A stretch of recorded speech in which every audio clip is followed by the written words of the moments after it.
Hello, welcome to another episode of CN Live. I'm Colion. Virtual training has been used for a while to train law enforcement and military, but it's starting to pop up at public gun ranges. One of the gun ranges that uses virtual training is Virtual Marksman in North Canton, Ohio. Terry Verbal joins us live from there. How's it going, Terry?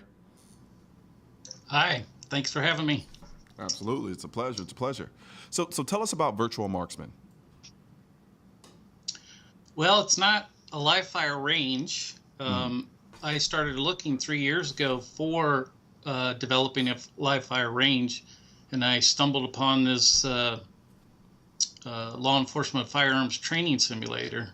So I went to a couple demonstrations, and I thought how cool it was. And the great thing is it's not as expensive as a live fire range, and you can virtually put it anywhere. I can take it and put it in somebody's office. I can have the facility here. So it's very versatile, and it's a lot of fun too. So if I heard you correctly, you started off looking out for a live fire range. Were you trying to actually build a gun range yourself? I was thinking of it because I had space at a building. Okay. And after I started looking into the cost of it, I started finding virtual websites popping up. And so I decided to go check it out, and it was something that I thought was really cool. Yeah. So. And so prior to that, you hadn't had any experience with the virtual simulation? No. Okay. No, I did not. So this was all new, but I've had it for, this is going on my 4th year now. You know, it's weird. It's interesting because it's kind of like, you know, with the way that games have gone now, it's interesting. It's only now that we're really kind of starting to see stuff like this pop up, considering the way how realistic or close to reality a lot of the gaming platforms have become, especially when we talk about first-person shooters. So it's interesting to see, you know, only at this point where things are kind of really skyrocketing towards people being more accepting of, you know, like you said, kind of a virtual reality shooting range. And so, is the overt focus on training, or is it just pure enjoyment, or is it kind of a mixture of both? Well, it's funny that you say that, because when I started out, it was mostly geared towards training. Okay. There were so many people in Ohio that were getting their concealed carry. I thought this was going to be a natural thing. So I hired an instructor that was very capable. I advertised in the paper and hardly got any response at all. So along with this package I bought also has a zombie shoot. So my next advertising advertised the zombie shoot, and my phone started ringing off the hook. So from there, you know, we have birthday parties, we have girls' night out, just any kind of thing you can imagine on the entertainment side. And then, of course, we've had law enforcement, we've had SWAT teams here, we've had the U.S. Marshals, Violent Fugitive Task Force, just different ones that have used it for training, including companies, and even churches now have security groups that I wasn't aware of, but they're using the facility for that type of training as well. So it's both entertainment and training. Gotcha. Now, why do you think, just from your perspective, why do you think that initially people weren't really kind of glomming onto the idea of getting involved in virtual training from a concealed carry standpoint? And it's kind of an obvious question, but I kind of want to get to a deeper aspect of why. You know, it seems to go hand in hand. You take into account the fact that you don't have to buy the ammo. It's clearly a lot cheaper, and you know, you get to kind of exercise certain aspects of your understanding of concealed carry that you would otherwise never be privy to.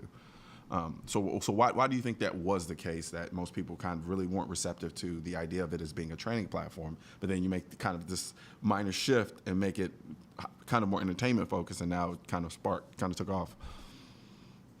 Well, I'm not really sure if it was an intimidation factor, if people thought it was only for law enforcement or military. Gotcha. Or they, you know, people would say, is this laser tag?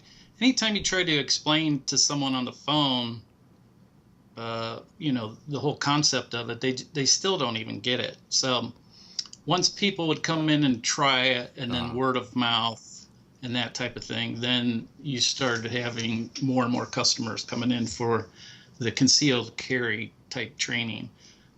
To my mind, I think everybody that carries concealed should have this experience, because, I mean, it really makes you think before you pull the trigger. That was going to be my And when next. you do pull the trigger, you need to know where your bullets are going, and being able to go back to the scenarios and see the gunshots, your previous gunshots, it's really beneficial to see.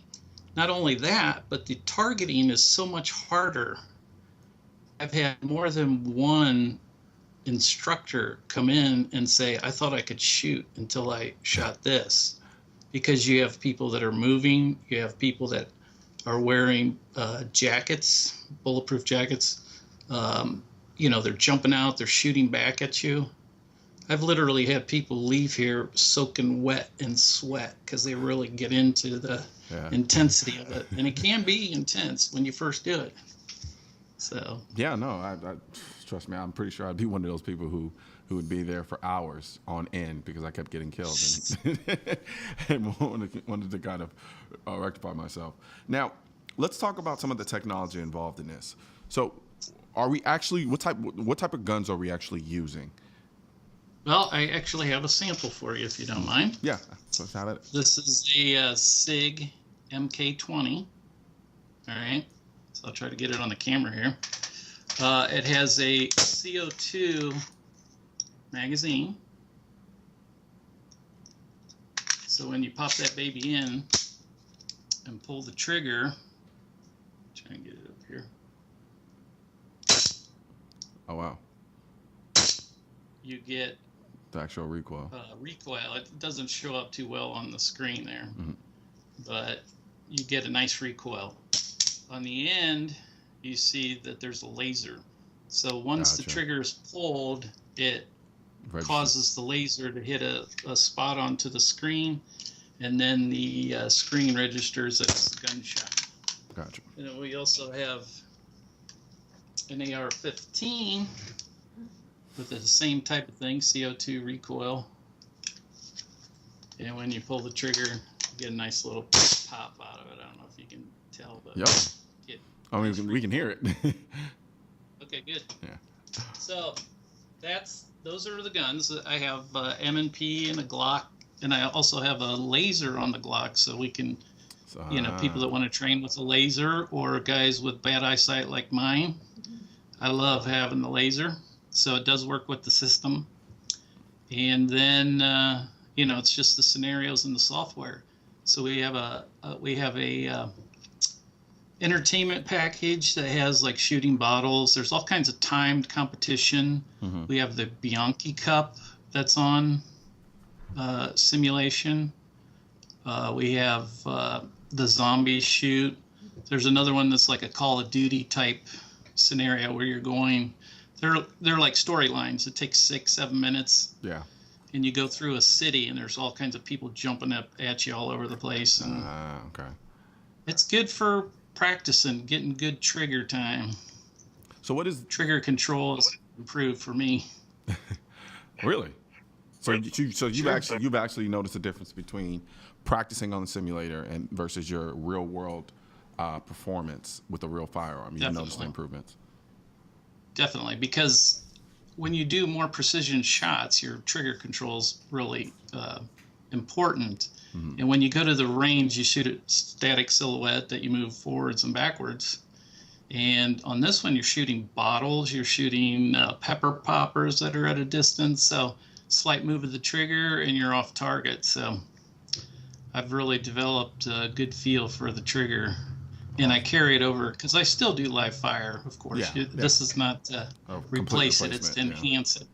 Gotcha. Now, just a couple of questions, kind of minor detail questions. In the scenarios that you've engaged in, where they're kind of where you've had to take certain precise shots, and in like a hostage or a type of mass shooter, or right. And I'm just assuming you have these scenarios. Sure. Do you remember it all? Do you recall what are some of the things that you have learned about what you do under that level of stress that you thought you would do otherwise? Like, for instance, do you remember seeing your sights? Things like that. Well, I think the most important thing And, I haven't had a real situation, so I don't know if it'll carry over. Hmm. But I would say try to stay as calm as you possibly can. And, there's a lot of people that see a target and they spray and pray, and that's not good. So, for instance, like this particular one you're seeing is a robbery at a store. That guy to the right there, he's been shot before. He's just sitting there pointing where to go. And these have already been shot, so you can see what happens Gotcha. after when somebody shoots it. Wow. Okay, you see him blasting the guy. He's still not down. Okay, the nice thing is we can go back. Oh, she cut it off. You can go back and see the gunshots, where the bullets went. And there's a door back there. Somebody could be behind that door. So you want to be careful where your bullets are going. Gotcha. This one here, the scene's never over till it's over. I did not see that coming. Yeah, a lot of people put their weapon down, they turn around, they're talking, and bam, she's got them. Wow. So, Well, that makes you think. So now we're just out of time, but really quickly, kind of give people an idea of where they can go if they were interested in more of this virtual marksmanship. Well, I'm located in North Canton, Ohio. Okay. So we're here 6 days a week, and we can accommodate different times. We can accommodate different training for people. If somebody has a security group or something like that, we can accommodate it. So. Okay. Awesome. Well, thank you very much. It was just incredibly intriguing just being able to see some of those scenarios. I think I need to do more of it myself, to be honest with you. Stop on by. Absolutely. Love to have you. Yeah, thank you very much. Okay, Absolutely. thank you. We're going to take a quick break, and then we're going to learn about the new H9 from Hudson.